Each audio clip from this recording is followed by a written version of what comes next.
Hello प्यारे बच्चों, मैं आज आपके लिए बहुत ही बेहतरीन टॉपिक लेकर आया हूँ, फिजिक्स का कूलाम का नियम। अभी हमने पार्ट 1 पढ़ चुके हैं जिसमें हम आवेश के बारे में पढ़ा, फिर आवेश के गुणधर्म पढ़े। अब हम उसके बाद पढ़ने जा रहे हैं कूलाम का नियम। ये बोर्ड के हिसाब से बहुत ही ज्यादा इंपॉर्टेंट है और मैं तुम्हें आज ऐसा पढ़ा दूंगा, कॉपी पेन लेके बैठ जाओ और मेरे साथ लिखना शुरू करो। एकदम बेहतरीन तरीके से पढ़ा दूंगा। यहाँ देखो कूलाम का नियम।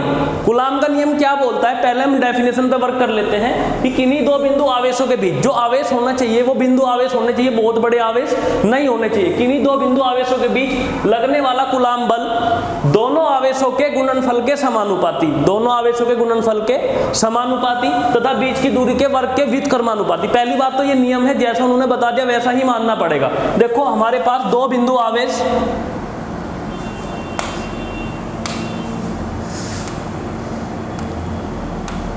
एक Q1 और दूसरा Q2। सपोज करो इनके बीच की दूरी r।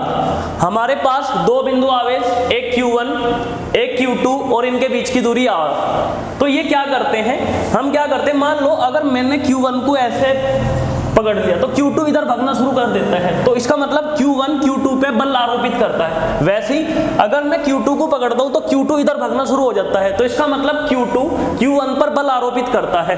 तो सपोज करो Q2 पर Q1 ने F बल लगाया, तो फिर Q2 भी Q1 पर F ही बल लगाता है। जितना बल Q1 Q2 पर लगाता है उतना ही बल Q2 Q1 पे लगाता है। तो हमें कूलाम ने क्या बताया कि जो ये बल होता है ना, बल ये दोनों आवेशों के गुणनफल के समानुपाती होता है। सपोज करो ये समीकरण नंबर 1, कूलाम बल दोनों आवेशों के गुणनफल के समानुपाती तथा जो बीच की दूरी है, कूलाम बल बीच की दूरी के वर्ग के व्युत्क्रमानुपाती होता है।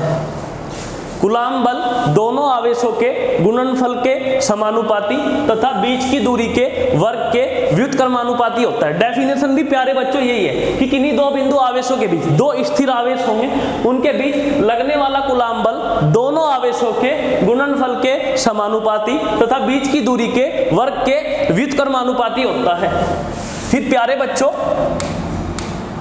समीकरण 1 व 2 से तो F समानुपाती Q1 इंटू Q2 अपॉन में R स्क्वायर। जो समानुपाती है उसे ऊपर लिख देंगे, जो व्युत्क्रमानुपाती है उसे 1 अपॉन में लिख देंगे। प्यारे बच्चों जब हम समानुपाती का साइन हटाओगे तो आओगा K, तो F equal K Q1 Q2 upon में R square. F equal K Q1 Q2 upon में R स्क्वायर। अब ये K क्या होता है प्यारे बच्चों, यहां पर K होता है कूलाम नियतांक।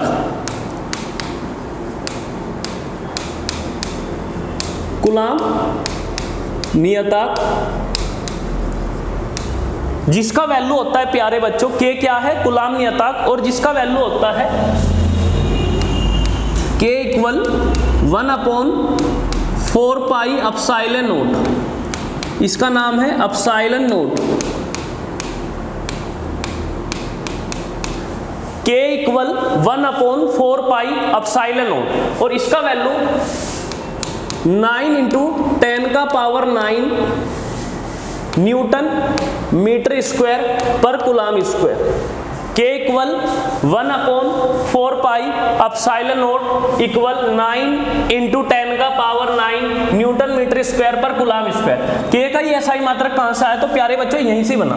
जो बल का एसआई मात्रक होता है प्यारे बच्चे वो होता है न्यूटन, आवेश का होता है कूलाम, तो कूलाम इंटू कूलाम, और दूरी का होता है मीटर स्क्वायर। तो प्यारे बच्चों न्यूटन कूलाम स्क्वायर और दूरी का ये आ गया मीटर स्क्वायर।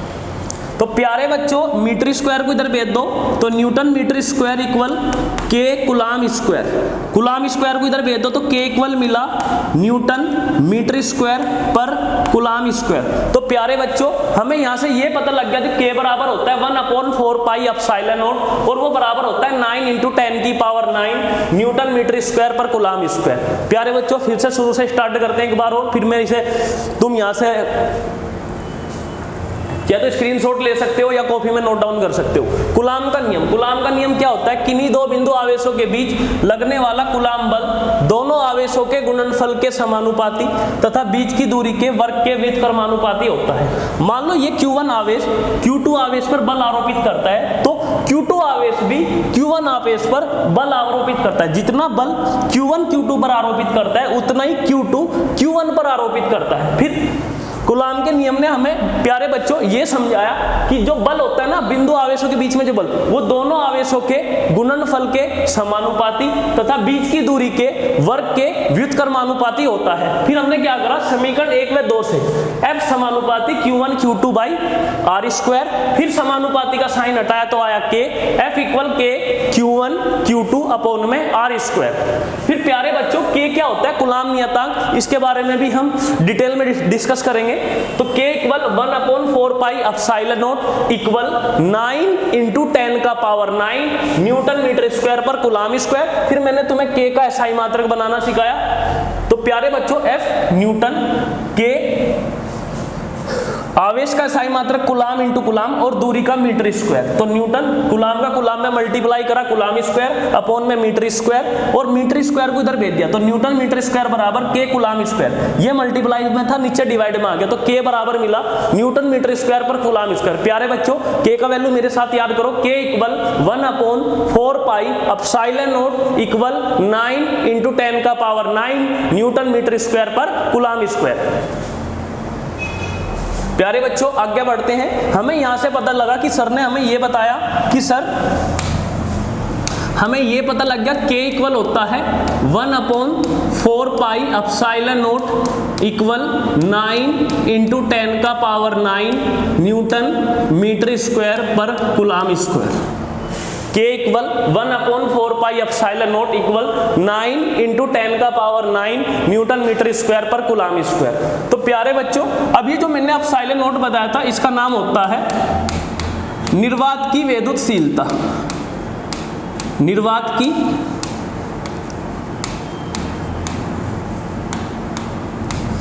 वैद्युतशीलता, और निर्वात की वैद्युतशीलता का जो वैल्यू होता है वो होता है 8.85 इंटू 10 का पावर -12। निर्वात की वैद्युतशीलता की जो वैल्यू होती है वो होती है 8.85 इंटू 10 का पावर -12। जब भी कोई चीज मान लो मुझे 5 का व्युत्क्रम लिखना है तो हम लिख देंगे 1/5, 10 का व्युत्क्रम लिखना है तो लिख देंगे 1/10। वैसे ही अगर मुझे एप्सिलॉन नॉट का SI मात्रक लिखना हो, निर्वात की वैद्युतशीलता का SI मात्रक लिखना हो, तो मैं क्या करूंगा, जो ये एप्सिलॉन नॉट है निर्वात की वैद्युतशीलता ये K के 1/, में आ रहा है, तो इसका मतलब इसका जो व्युत्क्रम होगा वो इसके SI मात्रक का जो व्युत्क्रम होगा वही निर्वात की वैद्युतशीलता का SI मात्रक होगा। प्यारे बच्चों समझ गए। अब इधर देखो कूलाम स्क्वायर अपॉन में newton metre square, coulomb square upon में न्यूटन मीटर स्क्वायर। और ये SI मात्रक पेपर में फेमस भी है, कभी कभी पेपर में आ जाता है कि निर्वात की वैद्युतशीलता का SI मात्रक बताइए। तो प्यारे बच्चों यहां से समझ गए कि सर निर्वात की वैद्युतशीलता का जो SI मात्रक होता है वो होता है कूलाम स्क्वायर अपॉन में न्यूटन मीटर स्क्वायर। प्यारे बच्चों मेरे साथ साथ याद करके चलो, तो एग्जाम में दिक्कत नहीं होने की, ना पढ़ने की जरूरत, बस मेरे साथ याद करते हो कि सर ने ये बताया कि सर निर्वात की वैद्युतशीलता का जो SI मात्रक है जो आपने बताया वो होता है कूलाम स्क्वायर अपॉन में न्यूटन मीटर स्क्वायर। तो प्यारे बच्चों मैं यहां पे भी लिख देता हूं, निर्वात की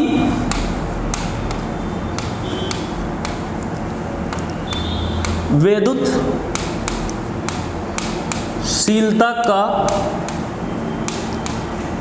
SI मात्रक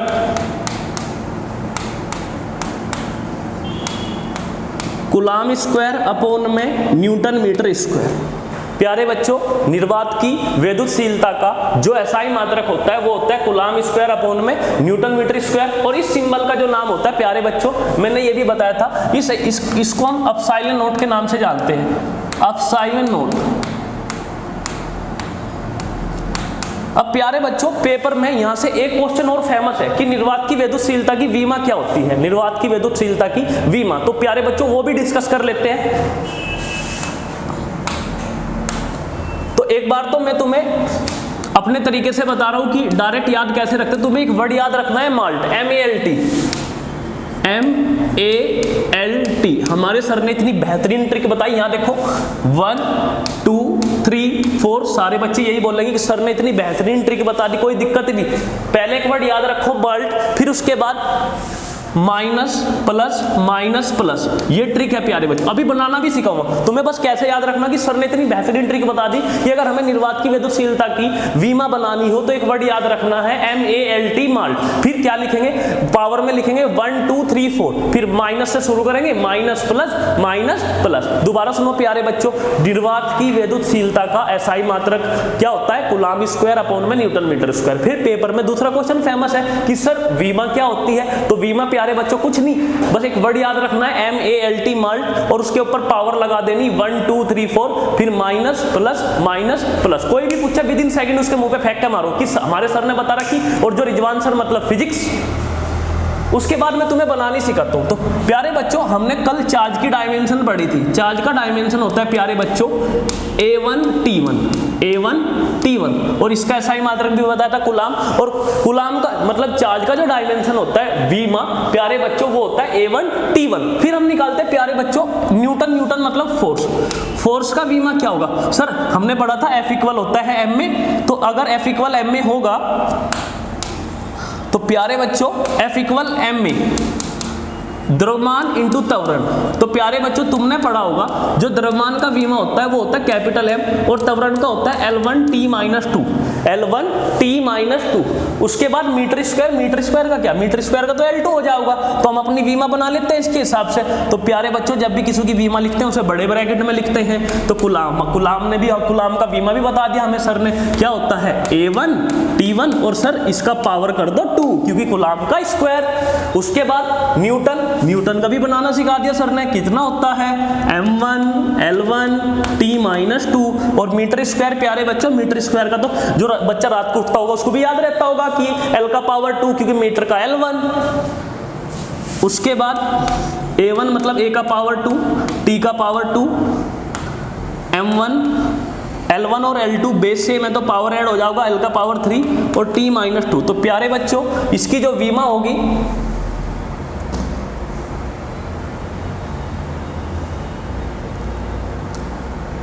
वो निकल के आओगी प्यारे बच्चों। अब साइलेंट नोट की वीमा वो ये बन जाओगी, M को ऊपर लेके जाओ M का पावर -1, A का पावर 2, फिर L को ऊपर लेके जाओ L का पावर -3, और -2 को जब T की पावर 2 में ऐड करेंगे तो प्यारे बच्चों ये बन जाएगा T का पावर 4। वाओ सर आपने तो 1 सेकंड में याद करा दी थी, बनाने में तो टाइम लग रहा है। तो तुम क्या करो, सर की ट्रिक याद कर लो कि एक वर्ड लिखो माल्ट, फिर पावर 1 2 3 4, फिर minus plus malt 1 2 3 4 minus plus. प्यारे बच्चों याद रखियो स्टार्टिंग माइनस से करोगे वरना तुम भूल जाओगे। दोबारा जानते कि सर आपने के बताया, क्या के क्या होता है, कूलाम नियंत्रक, और के बराबर होता है 1/4 pi epsilon not equal 9 into 10 का पावर 9 न्यूटन मीटर स्क्वायर पर कूलाम स्क्वायर। प्यारे बच्चों ये वैल्यू कहां से आया, 4। प्यारे बच्चों 4 और पाई का वैल्यू होता है 3.14। फिर हमने पता करा एप्सिलॉन नॉट कितना होता है 8.85 इंटू 10 का पावर -12। जब इस वैल्यू को हम यहाँ पे पुट करके सोल्व करते हैं तो सोल्व करके प्यारे बच्चों आता है 9 इंटू 10 का पावर 9 न्यूटन मीटर स्क्वायर पर कूलाम स्क्वायर। फिर सर प्यारे बच्चों मैंने आपको बताया कि एप्सिलॉन नॉट क्या होता है, इसे बोलते हैं निर्वात की विद्युतशीलता, और इसका वैल्यू होता है 8.85 इंटू 10 की पावर -12। पेपर में क्या फेमस है इसका सर, SI मात्रक बच्चों की निर्वात की विद्युतशीलता का SI मात्रक क्या होता है। तो तुम प्यारे बच्चे याद रखोगे कूलाम स्क्वायर अपॉन में newton metre square, coulomb square upon में newton metre square, coulomb square upon में न्यूटन मीटर स्क्वायर। जितनी बार मैं रिपीट करो ना बच्चों, मेरे साथ साथ रिपीट करोगे ना तो लिखने की भी जरूरत नहीं, यहाँ फिट कर दो माइंड के अंदर। उसके बाद तुमने याद कर लिया कि सर SI मात्रक निर्वात की विद्युतशीलता का कूलाम स्क्वायर अपॉन में न्यूटन मीटर स्क्वायर। उसके बाद उसकी वीमा के लिए मैंने क्या बताया कि एक वर्ड याद रखो MALT माल्ट, फिर 1 से लेकर 4 तक नंबर लिखो 1 2 3 4, फिर माइनस प्लस। उसके बाद प्यारे बच्चों आगे बढ़ते हैं।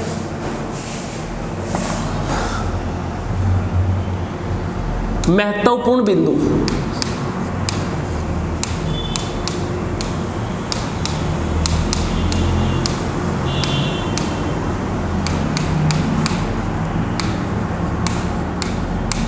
कूलाम का नियम,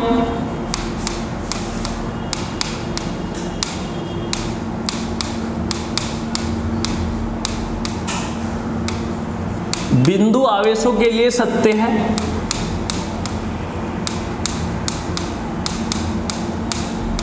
कूलाम का नियम बिंदु आवेशों के लिए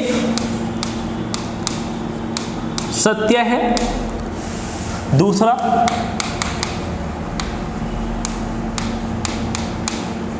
कूलाम बल संरक्षी बल होता है। तुमने संरक्षी और असंरक्षी बल पढ़े होंगे प्यारे बच्चों। संरक्षी बल वो होते हैं जो पाथ पर निर्भर नहीं करते, जिनका कार्य जो पाथ पर निर्भर नहीं करता। कूलाम बल संरक्षी बल होता है।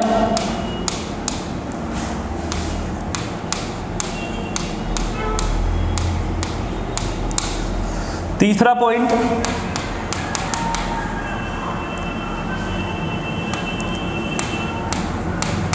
कूलाम बल केंद्रीय बल होता है। कूलाम बल केंद्रीय बल होता है। फोर्थ पॉइंट,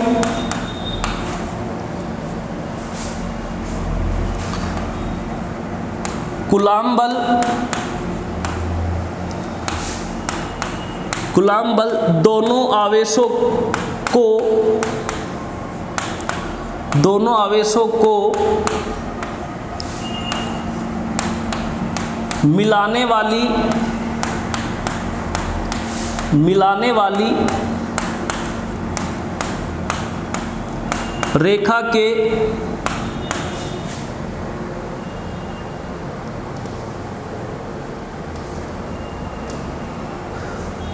कूलाम बल दोनों आवेशों को मिलाने वाली रेखा के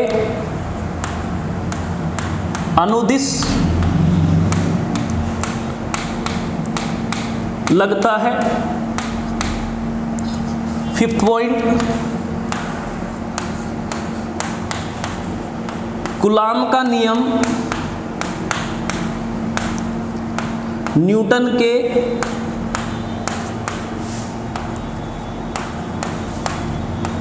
तृतीय नियम का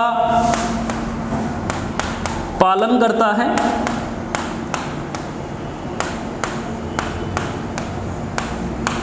देखो प्यारे बच्चों, दोबारा रिपीट कर देता हूं। कूलाम का नियम बिंदु आवेशों के बीच लगता है, ये हैवीली आवेशों के बीच नहीं लगता, भारी भरकम आवेशों के बीच नहीं लगता। कूलाम बल संरक्षी बल होता है। कूलाम बल संरक्षी बल होता है। कूलाम बल केंद्रीय बल होता है। केंद्रीय कहने का मतलब, मान लो दो बॉडी, एक ए, इस पे कुछ आवेश Q और दूसरी बॉडी इस पे कुछ आवेश 2Q। मान लो इसका केंद्र यहाँ C1 और इसका केंद्र ये C2। तो सपोज करो जो बल लगेगा केंद्र से केंद्र लगेगा, केंद्र से केंद्र लगेगा, तो यही बल लगा है। जो कूलाम बल होता है वो केंद्रीय बल होता है। दूसरा, कूलाम बल दोनों आवेशों को मिलाने वाली रेखा, मान लो दो आवेश, ये एक 4Q आवेश, एक 6Q आवेश, इन दोनों आवेशों के मिलाने वाली रेखा के बीच लगता है, मिलाने वाली रेखा के अनुदिश लगता है। कूलाम का नियम न्यूटन के तृतीय नियम का पालन करता है। कहने का मतलब ये 4Q ने मान लो इस पे 10 न्यूटन का बल लगाया, तो 6Q भी 4Q पे कितने का बल लगा होगा? 10 न्यूटन का, क्योंकि जो बल होता है ना वो दोनों आवेशों के गुणनफल के समानुपाती होता है, क्योंकि दोनों का गुणनफल तो इसके लिए भी सेम होगा, 4 6 24, इसके लिए 24 होगा, तो 6Q के लिए भी 24 होगा। तो कूलाम बल न्यूटन के तृतीय नियम का पालन करता है। जितना 4Q 6Q पे लगा होगा उतना ही 6Q किस पे लगा होगा? 4Q पे लगा होगा। प्यारे बच्चे समझ गए? दोबारा रिपीट कर देता हूं कि कूलाम का नियम बिंदु आवेशों के लिए सत्य है। कूलाम बल संरक्षी बल होता है। कूलाम बल केंद्रीय बल होता है। कूलाम बल दोनों आवेशों को मिलाने वाली रेखा के अनुदिश लगता है। कूलाम का नियम न्यूटन के तृतीय नियम का पालन करता है।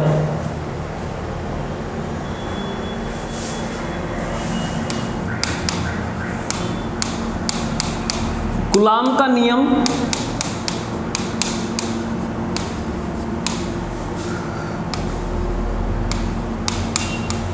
कब लगता है और कब नहीं लगता?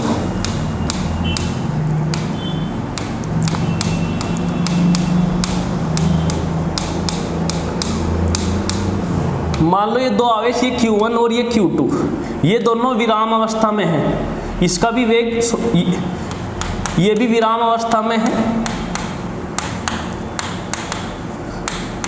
और Q2 भी विराम अवस्था में है। तो इनके बीच में कूलाम बल लगेगा, इनके बीच में कूलाम बल लगेगा। कूलाम बल लगेगा। पर अगर यही आवेश Q1 और दूसरा आवेश Q2, ये विराम अवस्था में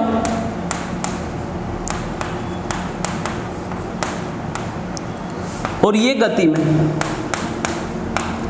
तब भी कूलाम का नियम लगता है। अगर दोनों आवेश विराम अवस्था में हो तब भी कूलाम का नियम लगेगा, एक आवेश विराम अवस्था में हो दूसरा आवेश गति में हो तब भी कूलाम का नियम लगेगा। ये कोई नहीं बताने का, पूरे यूट्यूब पे यहीं पढ़ लो। विराम अवस्था में या तो दोनों आवेश किस में हो, विराम अवस्था में हो तब भी कूलाम का नियम वैलिड है। अगर एक विराम अवस्था में हो दूसरा गति में हो तब भी कूलाम का नियम लगेगा। इंपॉर्टेंट बात प्यारे बच्चों, ये Q1 आवेश और ये Q2 आवेश, अगर ये भी आवेश गति में आ गया और ये वाला आवेश भी किस में आ गया, गति में, अगर दोनों आवेश गति में आ जाते हैं तब कूलाम का नियम नहीं लगता।